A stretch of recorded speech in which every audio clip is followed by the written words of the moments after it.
குழந்தைங்களுக்கு நீங்கள் கொடுக்குற பாலை கொஞ்சம் கூட மிச்சம் வைக்காமல் குடிக்கணுமா? அப்போ கண்டிப்பாக இந்த மால்ட்டை ட்ரை பண்ணி பாருங்கள்.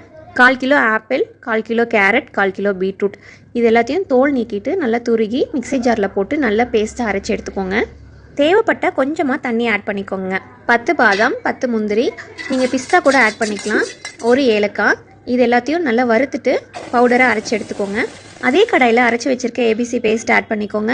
ஆப்பிள், பீட்ரூட், கேரட் இது மூணும் சேர்ந்து 3/4 கிலோ எடுத்துருக்கோம். அதே அளவு நீங்கள் நாட்டு சர்க்கரை ஆட் பண்ணணும். நம்ம ஆட் பண்ணியிருக்க நாட்டு சர்க்கரை நல்லா மெல்ட் ஆகிடுங்க. இப்போ நல்லா கிளறி விட்டுட்டே இருக்கணும். இந்த ஸ்டேஜில் ஒரு தட்டு போட்டு மூடி வச்சுடுங்க, இல்லைன்னா மேலே தெரிச்சிடும். இருக்க நல்லா திக்காயிட்டே வரும். இந்த ஸ்டேஜில் அரைச்சி வச்சிருக்க நட்ஸ் பவுடர் ஆட் பண்ணிவிடுங்க. ஸ்டவ் ஆஃப் பண்ணிவிட்டு ஃபேன் காற்றுல கொண்டு வந்து வச்சு கரண்டி வச்சு நல்லா இந்த மாதிரி பண்ணிகிட்டே இருந்தீங்கன்னா உங்களுக்கு பவுடராக கிடச்சிரும். திரும்ப மிக்ஸி ஜாரில் போட்டு இன்னும் ஃபைன் பவுடர் ஆக்கிக்கோங்க. என்ன தான் வெளியே பூஸ்ட்டு ஹார்லிக்ஸ்னு நம்ம கடையில் வாங்கி கொடுத்தாலும் நம்ம கையால் நம்ம குழந்தைங்களுக்கு செஞ்சு கொடுக்கும்போது அதில் ஒரு தனி சந்தோஷம் தாங்க. இந்த மாதிரி நான் நிறைய ரெசிபீஸ்க்கு மறக்காமல் ஃபாலோ பண்ணிக்கோங்க.